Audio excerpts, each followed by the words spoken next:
और प्रफुल्ल ठाकरे इसमें अपना नजरिया रख रहे हैं कि चीन ने बिटकॉइन 10% सेल ऑफ किया है। अब यूएस अभी उसका लास्ट ऑप्शन गोल्ड का सेल ऑफ करेगा, जो ब्रिक्स के पास है। तो अवॉइड गोल्ड। ब्रिक्स BRIC के मतलब जो BRICS वाला जो देशों का संगठन है, ईंट पत्थर नहीं। तो खैर, इसमें आप कुछ पॉइंट देख रहे हैं क्या? ये जो बात निकाल के ला रहे हैं कि चीन बिटकॉइन बेच रहा है, बिटकॉइन में भी काफी उठापटक हुई थी। हाँ बिल्कुल, देखिए आप बिटकॉइन का भी चार्ट देख लीजिए कैसे उठापटक हुई है। तो उठापटक तो वहां भी हुई है। तो अमेरिकी बाजार भी गिरे हैं, उधर से बिटकॉइन भी गिरा है। तो ये कह रहे हैं कि ये बिटकॉइन गिरा है चीन की बिकवाली से, और अब अमेरिका उसका जवाब देगा सोने में बिकवाली से। तो सोना किसके पास है? तो हमारे पास है, या बाकी ब्रिक्स के देशों के पास। ऐसा कुछ बन रहा है क्या? देखिए, मुझे जो लिंकेज समझ में आता है ना वो बताता हूँ। एक्चुअली ये गोल्ड का पूरा चक्कर, जो लोग कहते हैं कि गोल्ड में क्या हो रहा है, गोल्ड का पूरा चक्कर, उसका ट्रिगर है रशिया वर्सेस यूक्रेन वॉर। उसका ट्रिगर है, ध्यान रखिएगा। लोग कह देते हैं कि Russia is the reason. Russia is not the reason, the reason is actually USA. Trigger is Russia versus Ukraine war. कैसे है? उसके बाद से यूएस ने उनके डॉलर, रशिया के डॉलर रिजर्व फ्रीज कर दिए। तो डॉलर रिजर्व अगर फ्रीज कर देंगे आप, तो कल को संभालने के लिए चाइना का यूएस ट्रेजरी में ऑलमोस्ट कितना है, ऑलमोस्ट 1.8 ट्रिलियन डॉलर का इन्वेस्टमेंट है ना, करीब, रफली करीब करीब। जापान का करीब 800 बिलियन डॉलर है, और रशिया का भी कुछ वैसा ही रहेगा, पता नहीं कितना है। तो उसके बाद खासकर ये 3 कंट्रीज, मैं अपने अंदाजे से बता रहा हूँ, रशिया, चाइना एंड जापान, इन्होंने अपने सेफ्टी सेफगार्ड के लिए फर्दर जो रिजर्व क्रिएट करने हैं उसके लिए गोल्ड चुना, जिसके कारण आपको ये गोल्ड प्राइसेस बढ़ते हुए दिखेंगे। और जब तक इस रिजर्व को ये तीनों कंट्रीज ऐसे लेवल पे लेके नहीं आ जाए जो इनको थोड़ा सा कंफर्ट दे, तब तक ये गोल्ड का चक्कर चलता रहेगा। हालांकि गोल्ड का ऑफिशियल सबसे ज्यादा स्टॉक तो यूएस के पास ही है, तो गोल्ड प्राइस बढ़ रहा है तो उनका ही अपना वैल्यूएशन बढ़ रहा है। जैसे गोल्ड प्राइस बढ़ता है तो टाइटन का वैल्यूएशन बढ़ जाता है, वैसा आप समझ लीजिए। तो ये गोल्ड, बिटकॉइन बेचना और गोल्ड खरीदना, देखिए चाइना अपनी यूएस पे ट्रेजरी डिपेंडेंस ऑफ कोर्स कम करना चाहेगा, कोई डाउट नहीं है। रशिया कम करना चाहेगा, जापान कम करना चाहेगा, फॉर दैट मैटर इंडिया भी कम करना चाहेगा। आज के तारीख में कोई भरोसा नहीं कर सकता। इसलिए ये लोग जो हैं, ये 3-4 जो लोग हैं, बड़ी इकोनॉमीज जो हैं, ये सब गोल्ड एक्यूमुलेट करते रहेंगे। और अगर मान लीजिए कि यूएस गोल्ड बेचता है, यकीन मानिए, भरोसा कीजिए, हाथों हाथ रशिया, चाइना एब्जॉर्ब करने के लिए रेडी रहेंगे। जितना नीचे लेवल पे उनको मिलेगा उतना अच्छा है, फॉर दैट मैटर जापान। तो वो बेचें और ये लोग खरीद लेंगे। रही बात बिटकॉइन की, बिटकॉइन वैसे भी extremely highly risky, highly volatile product है, और वो है, बढ़ा ही इसलिए है कि डोनाल्ड ट्रंप एंड फैमिली का वो एक तरह से बिजनेस है उसमें। अदरवाइज बिटकॉइन का तो सपोर्ट ऑलमोस्ट जा ही चुका था, और उसके बाद जब तक ट्रंप है, उनका बिजनेस, उनके फैमिली का बिजनेस है, तब तक बिटकॉइन को सपोर्ट मिलता रहेगा विद सम पॉलिसी समथिंग, कुछ कुछ करके तो मिलता ही रहेगा। तो कितना भी बेचे ये, उसके बाद पॉलिसी डिसीजन बिटकॉइन के फेवर में आ जाएंगे। यूएस कितना भी गोल्ड बेचे, रशिया, जापान, चाइना हाथों हाथ उसको लेंगे। तो थोड़ा प्राइस डिफरेंशियल तो जरूर होगा, प्राइस इंपैक्ट होगा, लेकिन ये हाथों हाथ दोनों एक दूसरे की चीजें खरीदेंगे। जी, तो चलिए अब यहाँ पे लगे हाथ हम सोने की चाल को समझ ही लेते हैं। आज सारा सीक्वेंस उल्टा पुल्टा हो रहा है। जब सोने की बात हो ही गई है तो फिर बताइए, अब 4000 पे है क्या? देख करके ये लग रहा है कि ये किसी टारगेट पे पहुंचा है, किसी माइलस्टोन पे पहुंचा है, यहाँ पे थोड़ा आराम करेगा, थोड़ा नीचे आएगा, या अभी ये कंटिन्यू करेगा? अभी तक रुकने वाले संकेत नहीं देख रहे हैं, क्योंकि इतने समय में देखिए आपको लाल कैंडल्स बहुत कम दिखेंगी। पिछले, अभी ये गुरुवार की कैंडल लाल है, लेकिन उसके बाद फिर हरी कैंडल आपको दिख रही है। क्या थकान दिख रही है या अभी नहीं? थकान तो, थकान है, लेकिन अभी भी 5% तक का और मतलब ये हो सकता है, क्या बोलते हैं उसको, वो गेन हो सकता है, जी, उतना अभी है। मतलब जिस तरह से 4200, ये 5% मतलब 4200 हो जाएगा।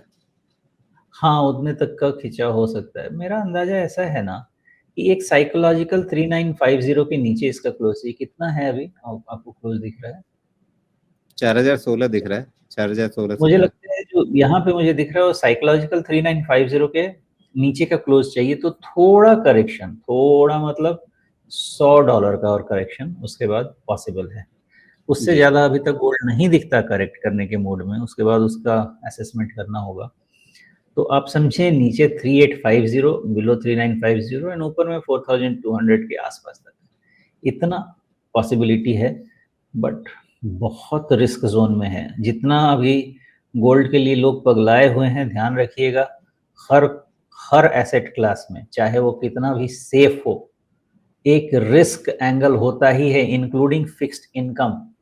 फिक्स्ड इनकम में भी जब बबल फटते हैं, बैंक गिरते हैं, तो उसमें भी प्रॉब्लम होती है। हर जगह होता है प्रॉब्लम। गोल्ड एक्सट्रीम यूफोरिया में है, जिस दिन भी आएगी problem, I don't know which day it will be, लेकिन अगर टॉप से अगर 25-50%, 25-50 नहीं भी कहेंगे तो 25-30% करेक्शन का पॉसिबिलिटी नहीं है, जिस दिन भी इसका शुरू हुआ है पॉसिबिलिटी, लेकिन अभी वो दिन नहीं है, ये पक्का है। अभी हाथों हाथ China, US, sorry, China, Japan और रशिया हाथों हाथ गोल्ड लेंगे, गिरता रहेगा। जी। तो फिर एमसीएक्स में सोना अभी 121 के आसपास चल रहा है। बीच में ये 123 के ऊपर निकल गया, लगभग 1.25 लाख। इसमें भी 5% जोड़े, करीब करीब उतना रख लीजिए, पैरिटी पे तो रहेगा ही।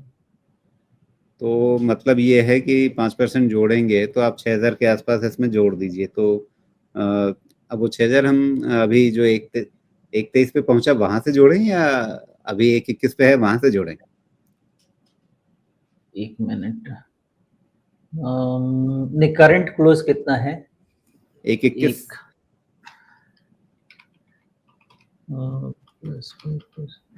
राजीव जी, 1.25 लाख के आसपास तो रहेगा, उसके जी, बाद का थोड़ा रिस्क हो जाएगा।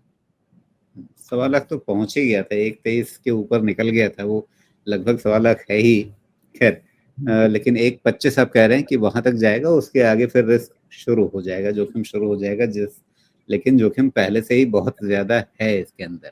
चांदी में है भी तो यहाँ पे, जी, चांदी में भी आप देखिए तो काफी, 1.5 लाख की बात हम लोग कर रहे थे, 1.5 लाख तो लगभग पहुंच गया है ना। अगर आप देखिए 153 पे हो गया था, और डॉलर प्राइस भी देखिए तो ये कहाँ तक पहुंच गया, ये 51 के आसपास पहुंच गया था।